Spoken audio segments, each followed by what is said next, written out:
Something about share market. सबसे पहले समझते हैं मार्केट में कितना टाइप का इन्वेस्टर होता है। मार्केट में दो टाइप का इन्वेस्टर होता है, एक इंस्टीट्यूशनल इन्वेस्टर, दूसरा रिटेल इन्वेस्टर। इंस्टीट्यूशनल इन्वेस्टर कौन लोग हैं? इंस्टीट्यूशनल इन्वेस्टर वो लोग होता है जिनके पास बहुत ज़्यादा अमाउंट होता है इन्वेस्ट करने के लिए। इंस्टीट्यूशनल इन्वेस्टर को बहुत लोग बिग शार्क या बिग फंड के नाम पे भी जानते हैं। बेसिकली ये एक ऑर्गेनाइजेशन है। इंस्टीट्यूशनल इन्वेस्टर के पास मार्केट को मूव करने का क्षमता होता है, जैसे mutual fund, insurance companies, pension funds और भी बहुत सारा फंड्स ऑर्गेनाइजेशन है जिनको इंस्टीट्यूशनल इन्वेस्टर बोला जाता है। इंडिया में दो टाइप का इंस्टीट्यूशनल इन्वेस्टर देखा जाता है, FII and DII. FII and DII. FII का full form foreign institutional investor. विदेश से इंडिया में जो इंस्टीट्यूशनल इन्वेस्टर इन्वेस्ट करता है उसे एफआईआई बोला जाता है। मतलब फॉरेन इंस्टीट्यूशनल ऑर्गेनाइजेशन इंडिया में इन्वेस्ट करते हैं वो लोगों को एफआईआई बोला जाता है। डोमेस्टिक इंस्टीट्यूशनल इन्वेस्टर, अपना देश से जो बिग फंड्स ऑर्गेनाइजेशन है वो लोगों को डीआईआई बोला जाता है। डीआईआई इंडिया का ही बना हुआ ऑर्गेनाइजेशन है और एफआईआई फॉरेन का बना हुआ ऑर्गेनाइजेशन है। Retail investor.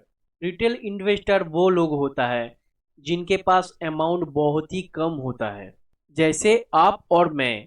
Primary market and secondary market. Retailer जिस मार्केट पे स्टॉक बाई सेल करता है उसको सेकेंडरी मार्केट बोला जाता है। उससे पहले भी एक मार्केट होता है जिसको प्राइमरी मार्केट बोला जाता है। चलिए इसको एक एग्जाम्पल से समझते हैं।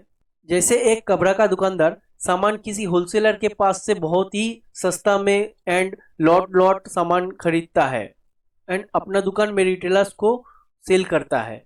ठीक उसी प्रकार स्टॉक मार्केट में भी होता है। रिटेलर मीन्स आम पब्लिक। पहले इनिशियल स्टेज पे शेयर को लॉन्च किया जाता है जिसको आईपीओ कहता है एंड उसके बाद रिटेलर के लिए सेकेंडरी मार्केट पे ट्रेडिंग के लिए छोड़ा जाता है। होलसेल दुकान प्राइमरी मार्केट हुआ एंड रिटेलर के लिए सेकेंडरी मार्केट हुआ। आईपीओ, जब इनिशियल स्टेज पे एक कंपनी अपना शेयर को लॉन्च करता है उसे आईपीओ बोला जाता है। आईपीओ का full form initial public offering. NSE and BSE. हम लोग जब बाजार में जाते हैं, बाजार में बहुत सारा दुकान होता है। इसी प्रकार स्टॉक मार्केट में भी दो दुकान है, एक एनएसई और दूसरा बीएसई। एनएसई का फुल फॉर्म है national stock exchange and BSE का फुल फॉर्म है बॉम्बे स्टॉक एक्सचेंज। अगर आपको कोई कंपनी का शेयर बाई सेल करना है, ट्रेडिंग करना है, तो ये दो दुकान से ही आपको खरीदना पड़ेगा। इसके अलावा भी दो डिपॉजिटरी होता है, एक एनएसडीएल एंड दूसरा सीडीएसएल। NSDL and CDSL.